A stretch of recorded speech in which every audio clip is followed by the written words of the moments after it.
Hey, welcome back to another episode of Camp and Camera. Today we're going to try this 2,000 watt generator out.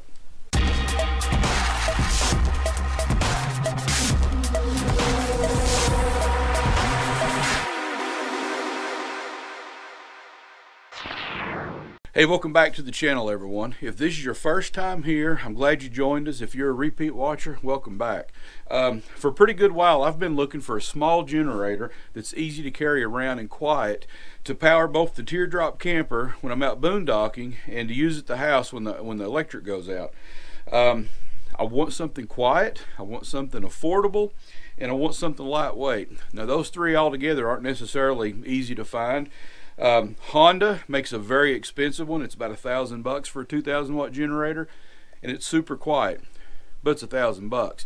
Harbor Freight makes a Predator 2,000 watt, which is very inexpensive and lightweight, but the decibel rating on it is just a little bit higher. I've heard some really good things about those generators though. So just doing a general Google search, I kept seeing this generator made by WEN, W-E-N.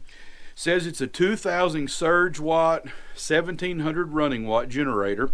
It sips gasoline at about a gallon every 7 hours at a quarter load, and it's rated at 51 decibels at a quarter load. Now, generally, what I'll be doing with the generator is not running it wide open. I'll be using it at a smaller load, so that'll probably work out perfect for me. I looked at it on WEN's website. I ended up ordering them directly from them. I got a really good deal on it. I didn't have to pay tax or shipping, and I got it like $100 less than what the generator cost at Harbor Freight. So I hope it's a good model. It looks good in person. Looks like it's a good quality build. So let's just jump into it and see how it turns out. Okay, this is just a message for the generator snobs out there. I've been reading a lot of posts on Facebook, watching YouTube videos, and if you camp and you have a generator, it's like you're automatically a thug or something. Listen, I don't care.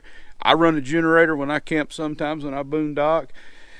As long as it's a quiet generator, it's all good. I think surely to goodness they got to be talking about people who are bringing these like construction site generators or open frame generators out. And I was on a camping trip one time.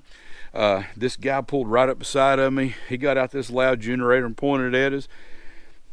Oh my goodness, we couldn't even hear ourselves yell at each other. It was terrible.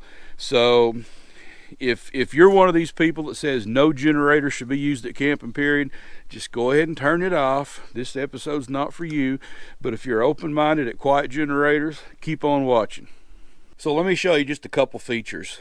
This particular generator has two AC 120 volt outlets. It has a 12 volt outlet, 12 volt DC. Has a couple USB outlets, one rated at 1 amp, one at 2.1 amps. Here's your ground connection.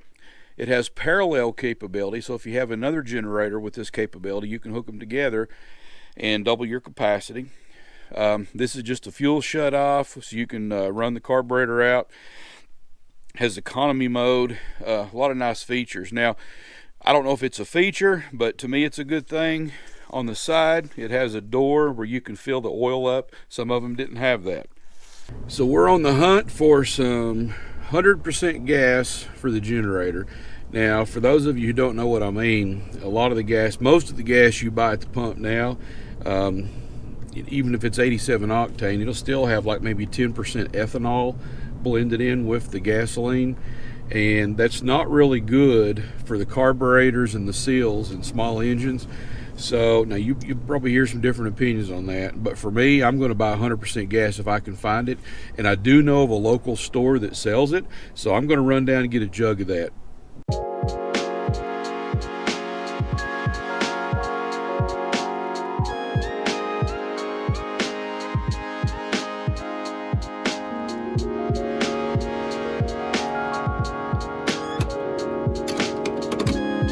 So we've got the 100% gas, so we're good there. Now I need to find some oil, and there's three different grades of oil that the user manual for the generator says you can run.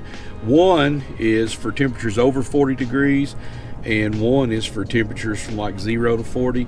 It is coming up on winter time, so I'm going to go ahead and get the multi-weight oil, and I'm going to get that at the local cycle shops. I know they're probably going to have some oil for like high performance small engines. So we'll see what they've got there. So I ended up coming to the local cycle shop, and I got some Kohler engine oil, some 10W30, and I got distracted by this Kawasaki side-by-side. Oh my gosh, this thing's beautiful. But I can't look at it. I need to get home. I need to get the generator going. The generator came with this little quick start guide of how to, put oil and gas in it and get it all fired up. It came with a funnel, which I thought was kind of neat. Came with a tool kit, and it says to use 16.9 ounces of oil, and I picked up this Kohler Engines 10W30 oil, and I'm going to test this out with a 1000 watt iron, because that'll be about 50% load, and I don't think I'll be running it any more than that anyway. And it says it takes 16.9 ounces of oil, so I'm just going to fill this bottle up with oil and use that as my gauge. It calls for 16.9 ounces of oil. I'm just going to fill this bottle up, which is a 16.9 ounce bottle, and that'll tell me I've got enough. That's quite a bit more oil than, oh, I've made a mess already. That's quite a bit more oil than I expected this little generator to take.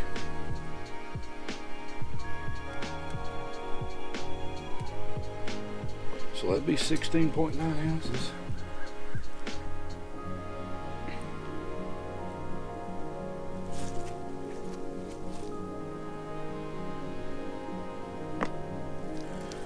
It is all in. So yeah, that little motor actually took 16.9 ounces, which it said it would, but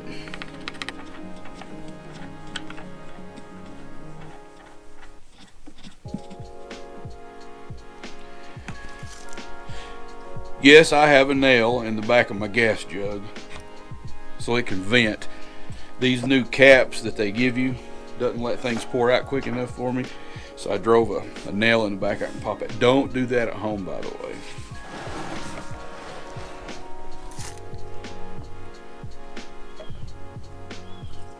So the quick start guide says to fill the oil and check it, put gas in it.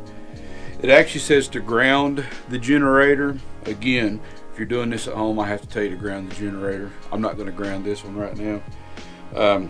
Rotate the relief valve to on, so it is on the fuel tank. I'm going to turn it to on, pull the choke out. Some people say you're supposed to turn the economy mode off or to run wide open. This doesn't say, but I'm going to go ahead and leave the economy mode turned off. Pull it, start it, see how many cranks it takes. Wow, one crank.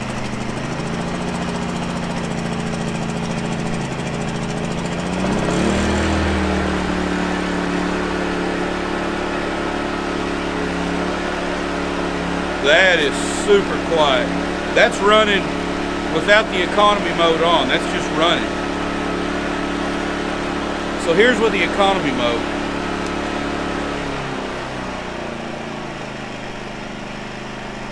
That's crazy. Okay, I'm talking at a normal voice, so you can hear this thing running in the background, and you can hear me talking both. Now, I've got this setting on a tailgate. I gotta believe that's going to change the acoustics a little bit. Let me pick it up and just set it on the ground, and we'll see what the difference is.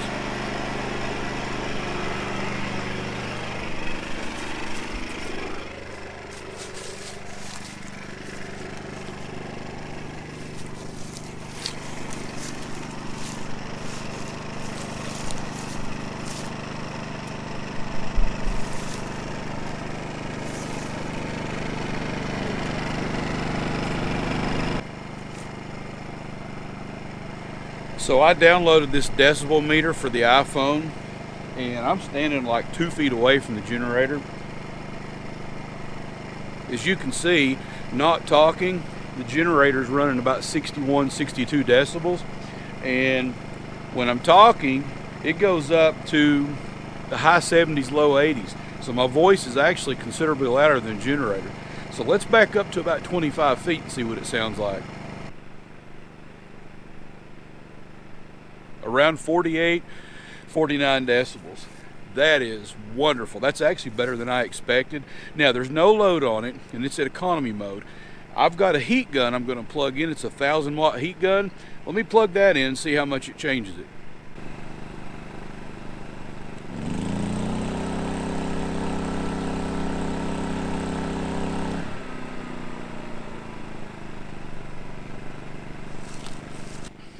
All right, so I got my camera woman up here with me. So 49 decibels on economy mode at about 25 feet. And when I turned the heat gun on, it went up to about 57, which is still about 20 decibels lower than my voice here in front of the camera. So that's super quiet. A 1,000 watt heat gun, so that's going to be just a little over half of its running load, and right at half of the peak load. I'm pretty happy with that. It's excellent. Did you expect it to be that quiet? No. No, so we'll be able to run that on the front porch. We go to an airplane event in the spring of every year where they have decibel requirements on generators if you use them like after 10 o'clock. So I think that'd be great, wouldn't you? Yeah, this will definitely work. Now, she was there one year when the bozo showed up with the construction site generator. We were in a hybrid, and he had it pointed straight to our pop-out sleeping quarters. So a hybrid camper, so we had like a pop-up tent bed on the end. Yeah. And how close was he to us? I mean, I'm not kidding, 5 feet. Yeah, he was 5 feet away. And we could actually smell the exhaust too, remember? Yeah, we can smell the exhaust. So this joker pulls up. He's just a few feet away from the back of our camper and pulls this thing out. Wow! I mean, you couldn't even. Oh, we were mad, and believe me, she got mad real fast. Oh, but you got out and told him to move. I did. Well, I asked him. I didn't ask him to move. I said, hey, this thing is like stupid loud. I said, would you just mind moving it to the other side of your camper? Because he had it pointed exhaust right at us, and he got mad and got in his camper and left.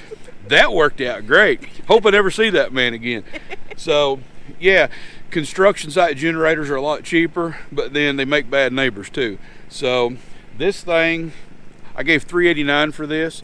That was shipped, no tax or anything.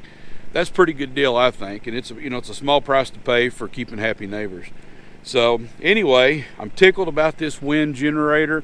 It's WEN. I can't remember the model number. I'll put that in the description below.